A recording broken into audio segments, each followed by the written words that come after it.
Adrienne Asch is a scholar and social justice activist whose work focuses on the ethical, political, psychological, and social implications of human reproduction and the family.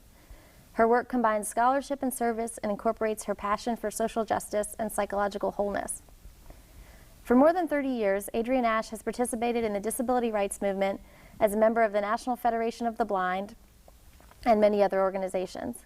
In 1974, she coordinated several groups of people with various kinds of disabilities in a successful fight to put people with disabilities into New York State's civil rights law.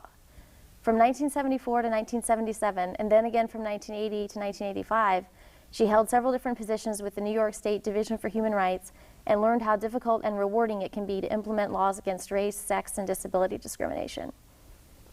Dr. Asch received a BA in philosophy from Swarthmore College, an MS in social work, and a PhD in social psychology from Columbia University. Much of her scholarship examines issues of bioethics, reproduction, and disability, and she was among the first to teach a multidisciplinary course using the social model of disability at Barnard College in 1982. A longtime member of the Society for Disability Studies, she served as its president from 1996 to 1998. In 1997, she was named Blind Educator of the Year by the National Federation of the Blind, and in 2001, she was awarded an honorary degree from Swarthmore College.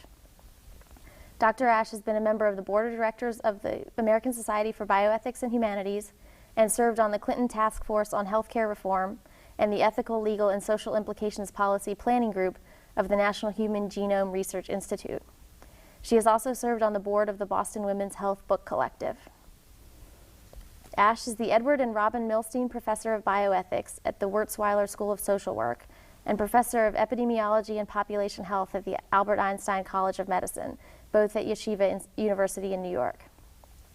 She teaches courses on reproductive issues, multidisciplinary approaches to abortion, ethical and social issues in genetics, and ethical and policy issues in reproduction. She has authored numerous articles and book chapters and is editor with Eric Perrins of Prenatal Testing and Disability Rights and a co-editor of The Double-Edged Helix, Social Implications of Genetics in a Diverse Society. She is currently working on a book on assisted reproduction. Hello and welcome to the Global Feminisms Project. I'm Anna Kirkland, Assistant Professor of Women's Studies and Political Science here at the University of Michigan. I'm here with Adrienne Asch, and first I'd like to thank you so much for coming. Thank you for inviting me and considering me to be one of the people that you wanted to interview. Wonderful. So first we're going to talk about your background both in activism and scholarship, and then we're going to discuss some particular areas of your expertise, disability rights, particularly women with disabilities, bioethics, and reproductive rights. And we'd also hope to hear some closing thoughts from you about some of the important challenges you see ahead in these areas. Thank you. Could you start us off by talking a bit about your background and life story that have made you the scholar and activist you are today?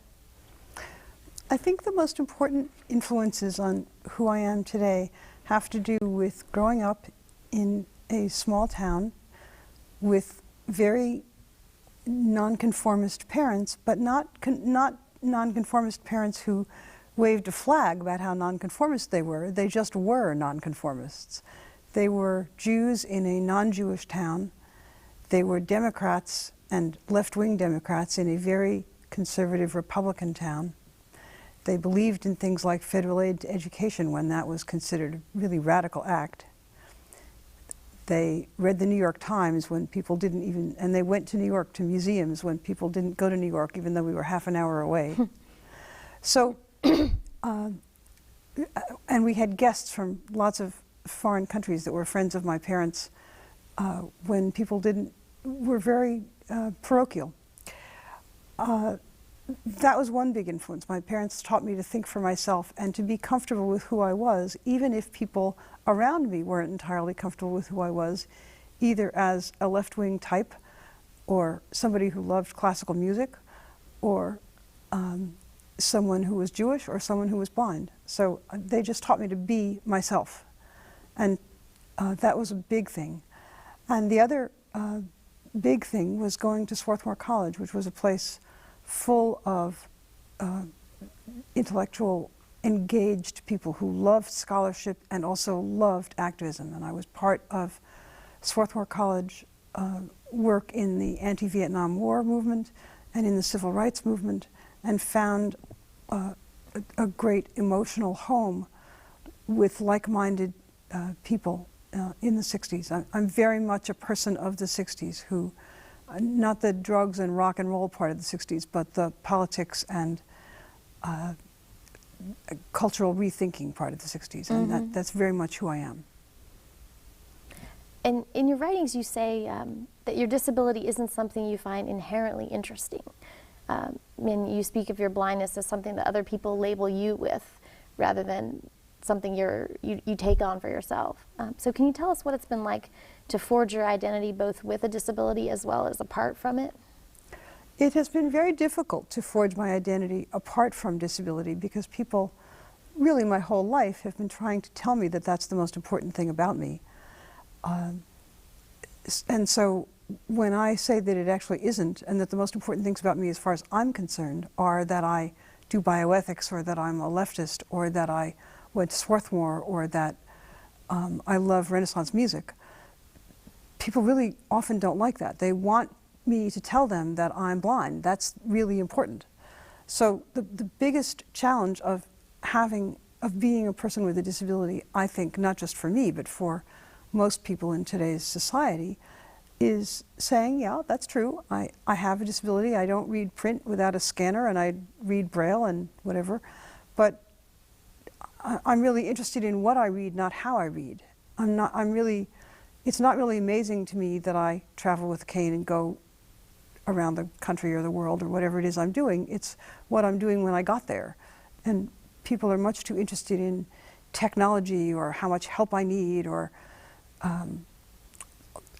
things like that. I mean, and I think they're focusing on the wrong things, because I think disability makes people quite uncomfortable, and it doesn't have the political cachet that race or sex or sexual orientation now have. It's still considered a tragedy and a misfortune, and it's actually something people with disabilities are either supposed to be very unhappy about or very proud of, and I'm neither unhappy nor proud. I just am. Mm-hmm. And so I understand you were active in the civil rights movement. How did those experiences affect you? Well, they were really outgrowths of just being the person that I was, and believing that, I mean, in a way this is very quaint, the content of one's character and not the color of one's skin was what was important, and that was true about the content of one's heart, and not the sex that one was born with should be important either. So it was very natural to me to be involved in working on civil rights for people of color.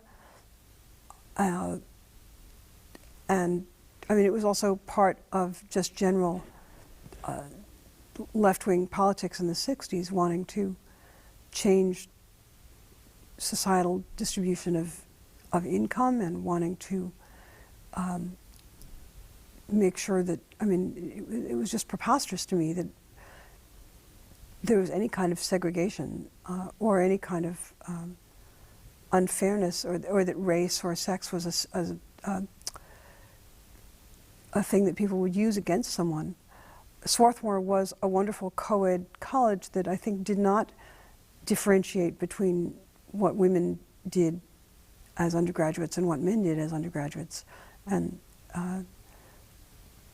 I liked that. I had no particular interest in going to a single-sex college. And disability didn't even come into my calculations at the time. I mean, I thought of myself as a woman, or as a middle-class white wanting to change the world for people who weren't white, but I didn't think about disability because I didn't think it was a political issue at all. And then I took that kind of political mentality about how the world had to change into the kinds of discrimination that I and other people with disabilities faced when I realized that we faced it. Mm-hmm. I know from my teaching that a lot of students haven't encountered disability rights scholarship, and it's the ways of thinking that you just described are fairly common, thinking of a disability as something to react to with sympathy or offers of assistance or things like that. But can you help explain your conception of disability and how it challenges that view? Well, I think in a way I already did a little bit. you know, do people with disabilities need help in particular situations? Sure, but then everybody needs help. So I don't like having doors opened for me any more or less than women in the 60s liked having men hold doors open for them or for us. I mean, now a lot of us fortunately don't much care, but that's because we've proven our point, at least to some extent, that we can do pretty much any job and do it as well as anybody else. That's women. Well, the same thing is true for people with disabilities. That's the point we want to prove, and yet I'm often pushed to the head of lines in a bank, or given seats that I don't need, because as far as I know, there's nothing about blindness that affects my mobility or my ability to stand.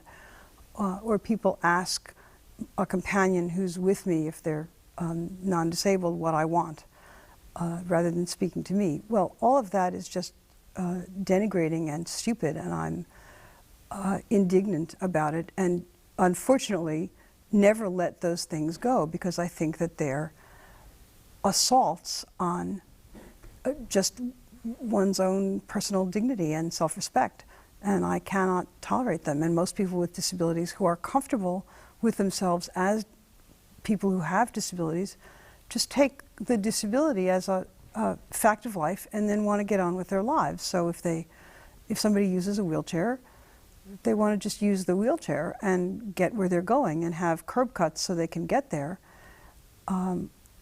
and not have people marvel at them for going somewhere in a wheelchair. Well, the same is true about any disability. If we had more interpreters, if more people knew sign language, it would be easier for people who are deaf to just go about ordinary life and communicate. Same with the non-apparent disabilities that lots of people have. People with epilepsy or diabetes often try to hide those things because there's so much stigma around disability and so much fear in the public, that the fear is if you reveal a disability, people will shun you or pity you or be sad and tell you that you can't play with their friends or go out with their daughters or whatever, when disability just isn't necessarily interesting to people. It's just a part of them, like being 5'2" or 5'7" or having blue eyes or something. But that's not how the world sees it. So in one of your articles on critical race theory, feminism, and disability, you point out that a minority group model in which legal rights are considered the central thing to aim for hasn't really done that much for the disability rights movement. And you advocate instead a universalizing concept of disability. And that made me think of all the ways that so many people who are not considered disabled nonetheless have trouble functioning according to rules that they had no part in shaping. And the example I thought of was problems that pregnant women encounter in the workplace, for example, a workplace that is not organized around that event. So can you talk some more about what a universalizing concept of disability is and how it might be more effective in bringing about social change? Yeah, but first I have to say that the minority group model hasn't done everything that we want it to do, but it has done something very important. It's put people with disabilities into civil rights laws. It has helped Congress and states to understand that this is a group of people who, because of society's attitudes, are discriminated against and need protection. I would like to get rid of the need for civil rights laws, but until there's an end of discrimination, we can't. So I think I have to say we need civil rights laws for women and for people with disabilities. And but in terms of universalizing, I think your pregnant woman example is a good example. Or let's think of another example. In a Supreme Court case from many years ago, a job requirement of having to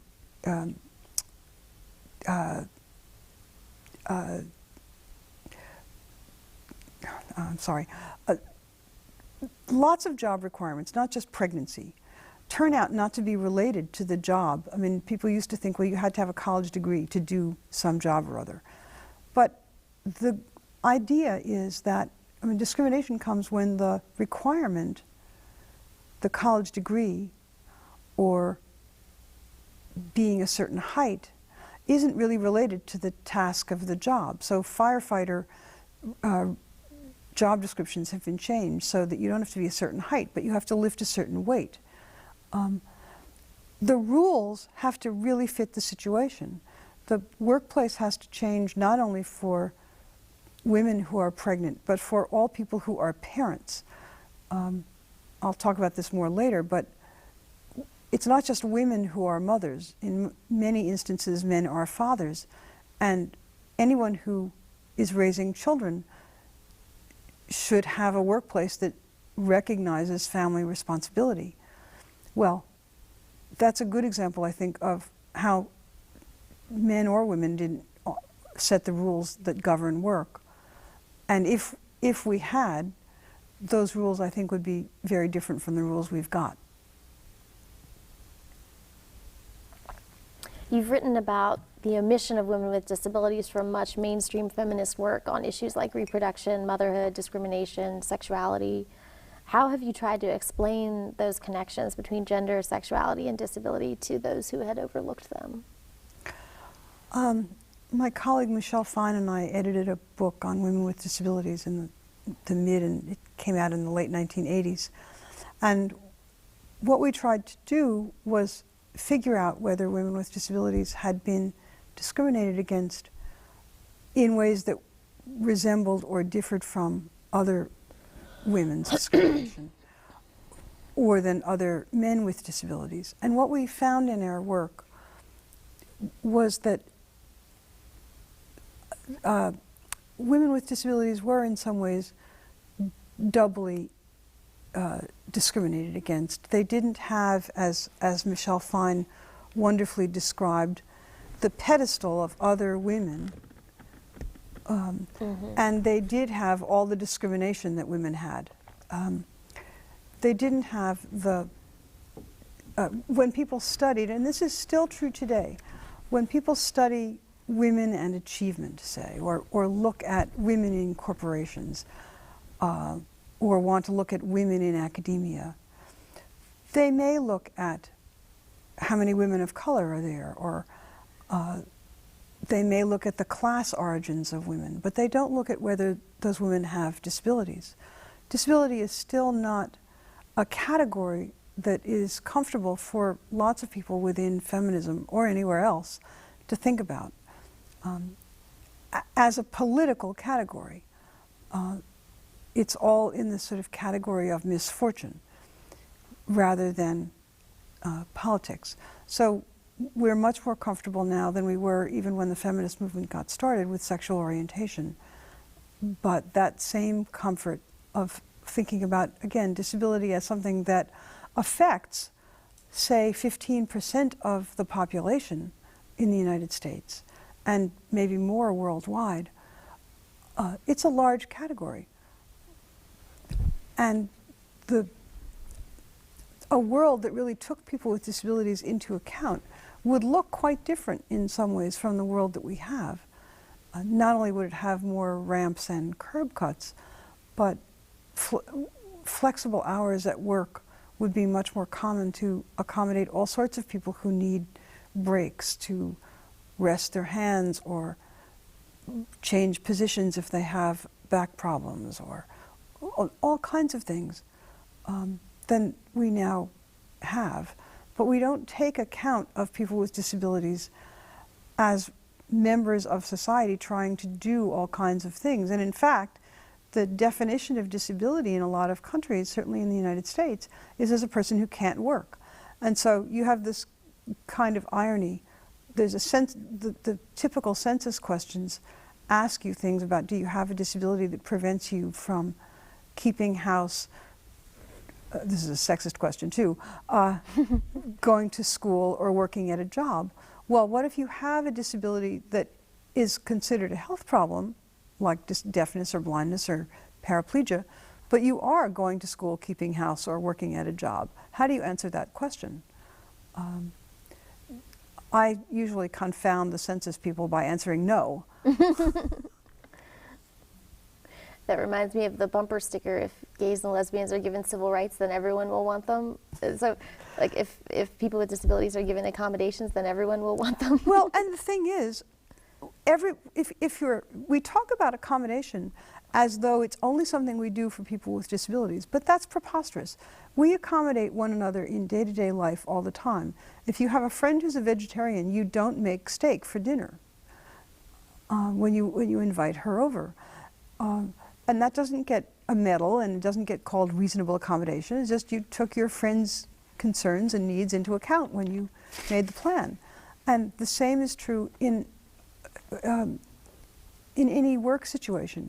Even if you have 10 people doing the same job, people do it differently. And some people know that some faculty members really like to serve on committees and have the temperament for it, and some people know that other faculty members would rather do anything than serve on committees, so they'd rather write more articles. And people try to, even though faculty members have to both serve on committees and write articles, people try to accommodate, if you will, the individual personalities and preferences of people. But when it comes to a person with a disability, we call it a reasonable accommodation and think it's a totally different thing than any other accommodation we've done of people in ordinary day-to-day life.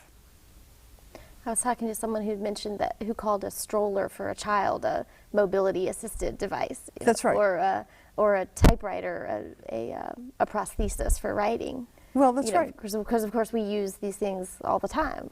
And because the majority use them, we don't think of them as accommodations. I know someone with a disability who uses a wheelchair, who points out that she's the only person who brings her own chair to meetings. One somewhat poignant example that you wrote about was I think the setting was a feminist conference, and the topic was sexual harassment. And the feminists who understood themselves as not disabled were talking about, being sexually harassed and how terrible this is. And one woman who was using a wheelchair pointed out that she's never sexually harassed. And the point was that she's not considered an object of sexual attention at all. And it wasn't something that had appeared at all in the discussion of sexual harassment as it had been going on before she interjected that. That's right. And it's in, I'd say, several realms, the perspective of women with especially readily apparent disabilities is often overlooked. Sexuality is one. People with disabilities, women with disabilities, and men too, but particularly women, I think, are perceived as either not attractive or not interested, which is preposterous. And in fact, I don't know anybody with a disability or not who doesn't have some interest in the topic one way or the other. But people may feel not that they have no desire, but they are not desirable, or not, and they may feel desirable, but they don't feel desired. You can internalize the fact of not being desired to not being desirable, but you don't have to. And so in fact, lots of people don't. They know that they are desirable, but they also know that they're not desired. That's a very painful thing. Similarly, many people with disabilities who are parents, just as people with disabilities who are workers, defy the stereotype of a person who can take care of themselves and take care of someone else. So many of my friends who are parents who have disabilities are always having strangers come up, and well-meaning acquaintances of their children come up and say, "Oh, do you take care of your mother? Isn't that nice?" Well, no, the kids don't take care of their mothers. Their parents take care of them the way other parents take care of their children. And it's very insulting, not to mention confusing, to a 5-year-old kid to think that they're taking care of their mother. Another kind of example is, think of all the times that friends are going through a bad time, and they're moving, or they're sick, or there's something, and you can offer to bring somebody dinner or pick up something for them. The number of times that people with disabilities will not be accepted, or women with disabilities are not accepted as help givers. You're only a help receiver. And that really leaves out people with disabilities and women with disabilities from a role that you may want to assume. I mean, no, women don't want to be self-sacrificing martyrs, disabled or not, but you want to be able to give help in the same way that you want to be able to take help. It's no fun to take help if you aren't respected as someone who can also provide it. So you're not nurturant, you're not sexual, you're not a mother, you're not a worker. At which point, if you're an adult, you have no social role left to you.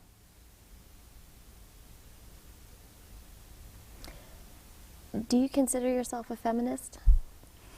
Yeah, I'm not sure everybody considers me a feminist, but I consider myself one. Why do you say that? Well, I have quirky views. I taught at a women's college, Wellesley, for many years, and I loved teaching at Wellesley, but I didn't attend a women's college, and I'm not really entirely sure I believe in women's colleges. In fact, I'm pretty sure I don't, because I'm not a separatist. Right, that integrationist view is really coming through all the way, it seems like. So I was in a department of women's studies, and I think there's a need for women's studies, but only until theories of every discipline take the experiences and lives of women into account. Then there should be no need for women's studies. So I'm interested in things like women's studies or disability studies or ethnic studies or whatever, only until the elites recognize that they're only a teeny part of the story. Then I want to get rid of women's studies and any kind of separate stuff. So I'm a feminist in the sense of believing firmly in women's equality and options for women, and I love it that, you know, now you have assembly races and Senate races where two women are up against each other and nobody thinks about it anymore. But I remember when Bella Abzug was running for Congress, it was a big deal in New York. You know, I was not a great celebrator of Geraldine Ferraro for vice president in 1984, but that's not that I didn't want a woman for vice president. I just didn't really think Geraldine Ferraro had very good politics. And in the same way that I don't think feminists should celebrate Margaret Thatcher, she didn't do anything for women or anybody else, I'm not interested in celebrating victories for women if they have terrible ideas. So I'm happy to see a woman president, but only if I believe in her politics. Have your views about feminism changed over the years? Well, that particular view I don't think has changed. I think feminism changes as the world changes. I mean, many of the feminists who fought for reproductive freedom, which often meant the freedom not to reproduce and legal abortion, now are very proud parents, mothers, they would describe themselves. And they're very involved in, I mean, not all of them, but many of them are involved in celebrating motherhood or celebrating the notion of having it all. Actually, one way that I found my Wellesley students very distressing. Here were these high-powered women planning to get an education and become doctors and lawyers and investment bankers, and still seeing child raising as primarily women's work. Motherhood was really differentiated from fatherhood, and I think that feminism has not done a good job of keeping the notion of gender equality in parenting and gender equality in family relations really front and center. There's so much appreciation of what pregnancy and motherhood can mean for women's bodies that there is sometimes a kind of glorification of and a sort of essentializing of women and pregnancy and breastfeeding as these transformative experiences that make women really different from men. I'm not a difference person, I'm a similarity person. And I'm probably someone who understates difference because I think that in overstating difference, we do ourselves a great disservice. So I'm in the understating of difference camp. So there's been a lot in the media about this supposed conservative turn among younger women in these issues. It sounds like you've encountered that some with your students. How did you talk to them about it? Well, I kept talking about, I taught a course at Wellesley called Women and Motherhood, and one of the things I tried to raise is, do we want to think about motherhood as different from fatherhood? Should we be talking about parenthood? In my view, Nancy Charterow had it right when she wrote her book, Reproduction of Mothering, in 1978. Now, she seems to have moved away from some of her own views then about equality in parenting and in children's needs for recognizing that men and women can be gentle and strong. Men and women can be nurturant and separate. I think those are important ideas. But, and so do many young women think that, until it gets down to the crunch of imagining whether they or their male partner, if they're heterosexual, will stay home with their sick 5-year-old. And then they just somehow naturally assume they're going to stay home. And I would say, why? Why is it your job? Why isn't it just as much your partner's job as yours? It's your child, both of your child. I find that appalling. So let's get to some more questions about motherhood and reproductive rights. And a lot of feminists are loath to abandon the position that abortion should be available without regard to the reasons why a woman might be wanting to choose an abortion. And they don't want to start it all down the slippery slope of questioning why, weighing a woman's reason for having an abortion. But you also argue eloquently that it's really hard to say that it's okay to abort fetuses with Down syndrome, for example, but also that people among us who have Down syndrome are full and equal citizens, that those two things don't sit very well together. So what are your thoughts on this difficult question of prenatal testing and abortion? It's difficult. It's difficult, right? I guess I'll try to say 3 things, since I've spent a lot of ink on this topic. It's hard to condense it. But I think that as long as women bear children, as long as women are pregnant people, women should decide whether they want their bodies to sustain life. And if they don't, they should have abortions available to them for whatever reason they want. But for the same reason that I think women and feminism critique the notion that women in Western countries or other countries choose to abort female fetuses, as for the same reason that feminism is skeptical of that act.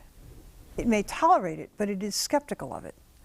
I think feminism should be skeptical of the act of aborting fetuses because of particular characteristics, whether they're sex or Down syndrome, rather than, it's very different to say, I did want to be pregnant and I did want to raise a child, but now I have found out that this fetus I'm carrying is a girl and I really only want a boy. Or now I'm carrying a fetus that has cystic fibrosis or Down syndrome and I don't want that. Well, the question I want women to ask themselves is, why don't they want that? How much do they know about life with cystic fibrosis or Down syndrome? If they say that it's legitimate to be a person with cystic fibrosis or Down syndrome, why isn't it legitimate to be the parent of such a person?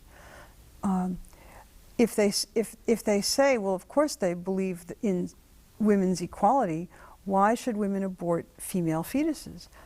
Or male ones, for that matter.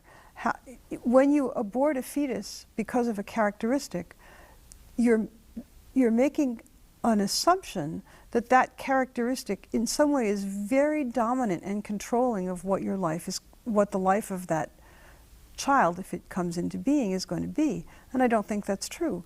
Even sex being male or female only tells you one thing about a person. It tells you something about how they may be treated, and tells you something about their reproductive capacities. But it doesn't tell you what they're going to be interested in. It doesn't tell you what their personality is going to be like. The same thing is true for somebody with Down syndrome, or cystic fibrosis, or deafness, or muscular dystrophy. It tells you some things about limitations and impairments, but it doesn't tell you who that person with muscular dystrophy will be. Are they going to be energetic? Are they going to be quiet? Are they going to be interested in things their parents are interested in? Or are they going to be interested in totally different things? Those are the kinds of questions I would like people to ask themselves before women automatically rush to the abortion clinic when they get a prenatal diagnosis of spina bifida or Down syndrome or cystic fibrosis or a sex they think they don't want.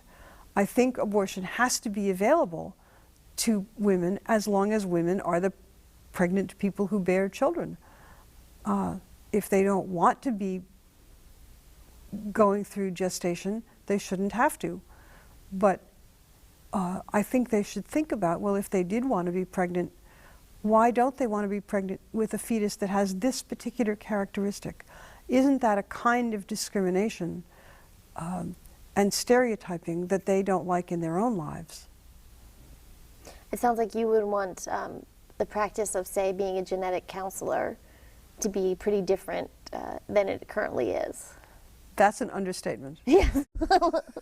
Well, in your ideal world, it seems that the world would be a better place for people with all kinds of disabilities, so that perhaps some of the challenges wouldn't happen to people who want to parent children with disabilities, but also that people's understandings of what those challenges might be would be quite different than they are. Yes, and I think that genetic counselors are getting better, but still have trouble, both in terms of how much time they are given to work with prospective parents, and in terms of how much information they get in their own education, and in terms of how the encounter with prospective parents is structured. There are a lot of barriers to doing good genetic counseling, but I would say that genetic counseling should be giving information about the realities, sometimes very harsh ones, of life with disabilities and the rewards of families of people with disabilities. But parents of kids with disabilities should be routinely part of the genetic counseling encounter. Whenever you get a positive, so-called positive test result that reveals that your fetus has a disabling characteristic or an impairment, you as a prospective parent should have the opportunity to meet with someone who's raising a child with that impairment, or to meet an adult with that impairment. And that should be routine parts of the genetic counseling experience, but it typically isn't. And the materials that genetic counselors give parents should be entirely different from the ones they are. They should talk about life with cystic fibrosis, not simply the numbers of medications that a child with cystic fibrosis will take. So do the current materials just list all of the medicalized, lists of all the quote-unquote problems and medications, and this is what you'll have to do and that sort of thing? They tend to be very medicalized. They don't tend to include stories about life with these conditions. There's a big difference between what parents are told after a child is born, which is much more life-oriented, and what they're told prenatally, which is much more avoidance-oriented. Mm-hmm. And I think that's bad. I think people need to have a familiarity with the genuine struggles. I mean, I was talking with someone just this morning who said, well, I don't have the money to raise a child with a disability. Now, she's a very well-educated and sophisticated person. I said, do you know how much it costs to raise a child with a disability? Which disability? Why do you think it costs more? And she, like most other people, doesn't really know. She's going on a kind of stereotyped public image that might be true, but might not. I'd be in kind of stereotyped public image that might be true, but might not. I'd be interested to know, have you ever had the opportunity to address a group of genetic counseling students? Yes, I yeah, have. how did that go? Not well. What, what did you say to them? The same kind of thing I'm saying to you, but it challenges, I mean, it may be that I haven't said it gently and kindly enough, and I'm trying to do that. I have sympathy for how difficult it is to do this work, but I have no sympathy for people telling me that parents aren't interested in this information, or it's not appropriate to give them the kinds of information that I'm describing. I think, in fact, that's what genuine information is. Mm-hmm. And I have no sympathy with the creators of the Genetic Counseling Code of Ethics that don't have anything about teaching about life with disability in their code of ethics. There's nothing in the genetic counseling curriculum that requires that students get to know people with disabilities outside of medical settings. So that even in genetic counseling curricula that are culturally sensitive and sensitive to the range of families in the United States now, and I think those are good things, there's no requirement to really learn about the lives of people with disabilities from any kind of social model. None. That is surprising. And that I have no sympathy for, no patience with, and I'm infuriated by. And in case anybody wants to miss my indignation, I wouldn't want you to miss it. So backing up to some larger issues about motherhood, of course, feminist research has always considered motherhood to be a critical site for understanding gender. And we've seen recently that the media never seems to lose interest in reporting on the mommy wars, quote unquote, generally represented as a conflict between white professional working mothers and their stay-at-home counterparts. And of course, now we've seen rounds and rounds of this over the past few decades. But what do you wish we would focus on instead in a national conversation about motherhood? Parenthood, first of all. I'd like to get rid of motherhood. Mm-hmm. Let's talk about fathers. Don't they count? I mean, there are plenty of families that now don't have two parents, one of each gender. That's fine. But in the families that do, let's talk about fathers. They count.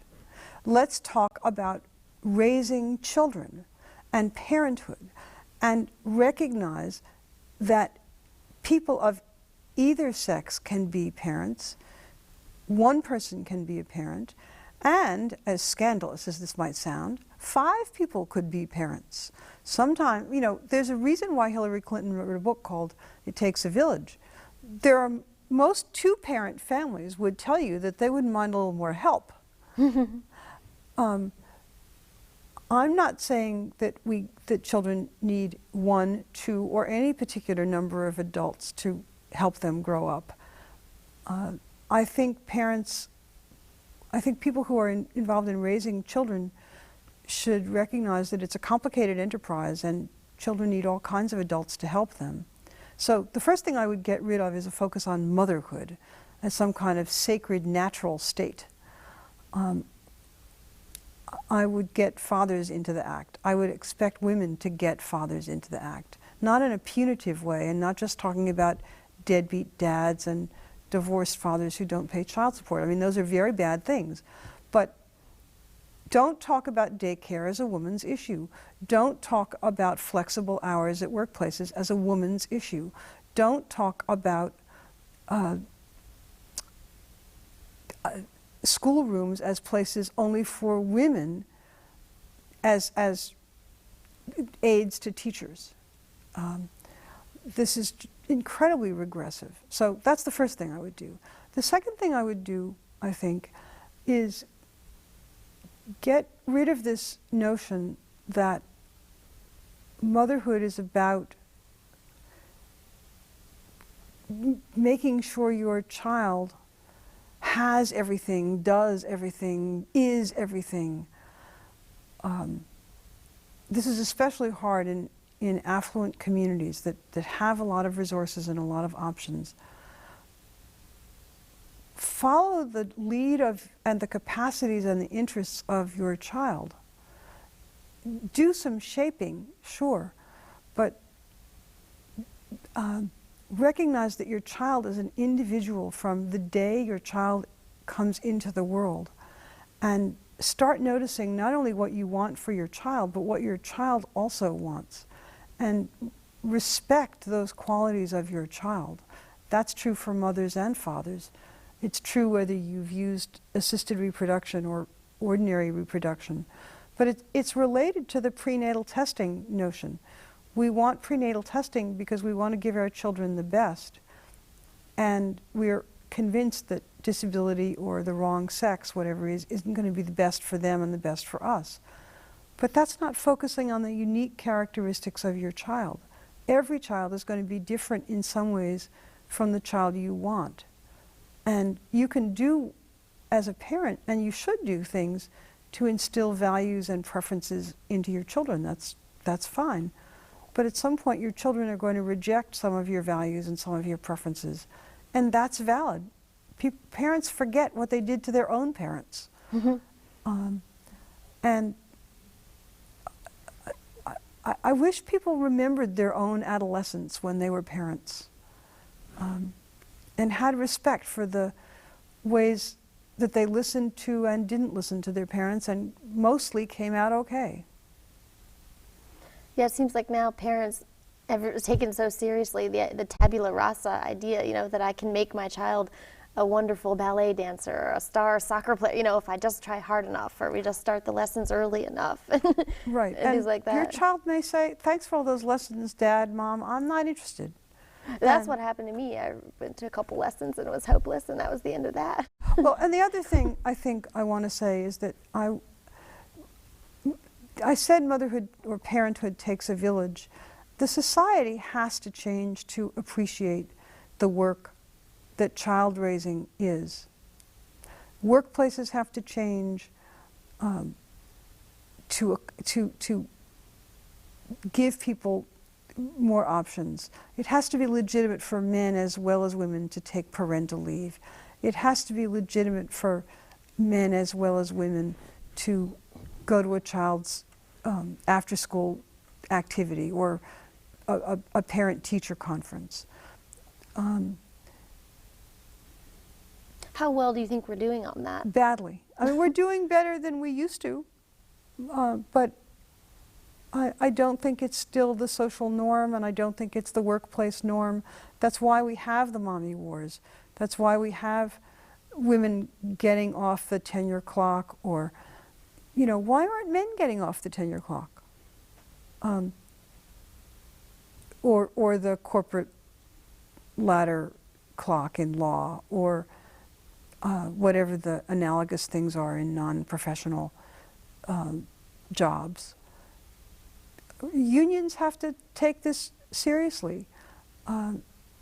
Employers have to take this seriously. I mean, it may be fine for movie theaters and restaurants to have some hours where they say, you know, no children or whatever, but children are a part of life, and I think it's got to, you know, I do think it's much better that breastfeeding women can go to restaurants or theaters than, you know, some of those things are better, but we have a long way to go before the American society really is child-friendly. We celebrate children, but we don't create a society where children's needs are taken into account. And motherhood and parenthood is about children. It's not about adult satisfaction, or at least not only about adult satisfaction. It's about who individual, unique children are.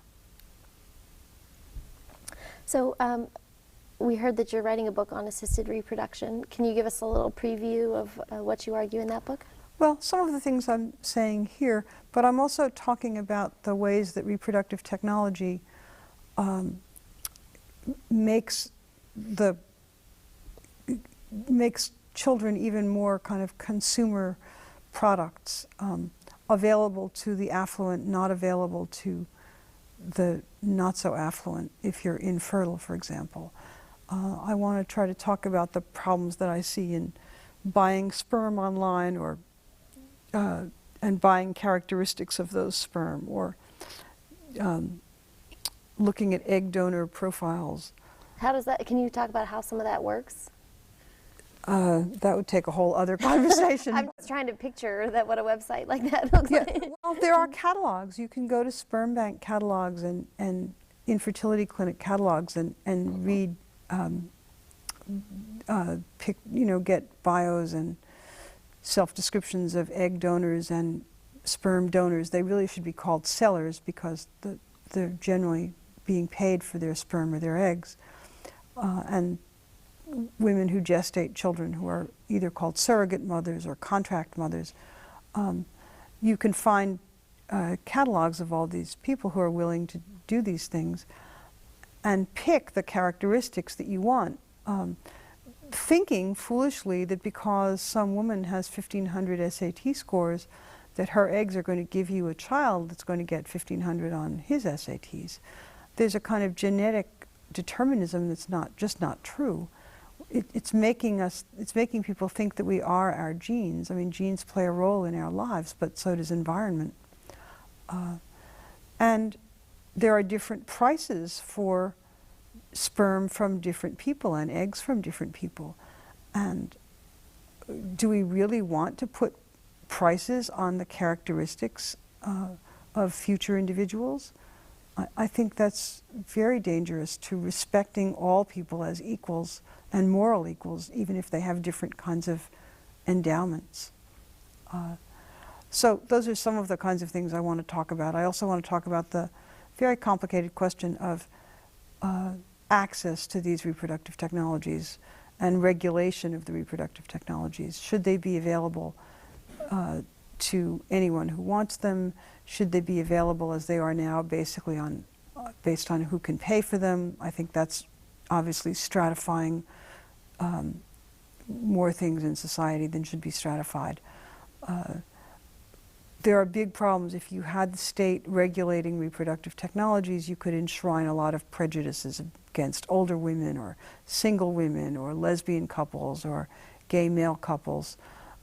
I wouldn't want to see that. At the same time, if we don't do some kind of regulation of these technologies, we keep having all the worst of the free market. If you think about a free market in work and unregulated workplaces, there are lots of reasons why we have minimum wage laws and work and hour laws and set working conditions. Mm-hmm. And there are lots of problems with regulating reproduction and access to reproduction, but there are lots of problems that come from not regulating them too. So that's the kind of thing I'm going to try to talk about in this book. What would you say is the most pressing bioethical problem we're facing today, and how should we be approaching it? I'm not sure I can link it to one. I think there are two bioethical problems. One is a straight access problem of access to quality health care for everyone in this country. That we have 45 million uninsured people, many of whom work. That health insurance and health care comes as a benefit of employment largely, and is not a national responsibility for all citizens, I think is something that is front and center one of the nation's greatest social problems and bioethical problems. I also think the increasing notion of autonomy that I just talked about in terms of reproduction, it's my body, it's my right, I can do what I want, that notion leads to, I think, the worst excesses of consumerism and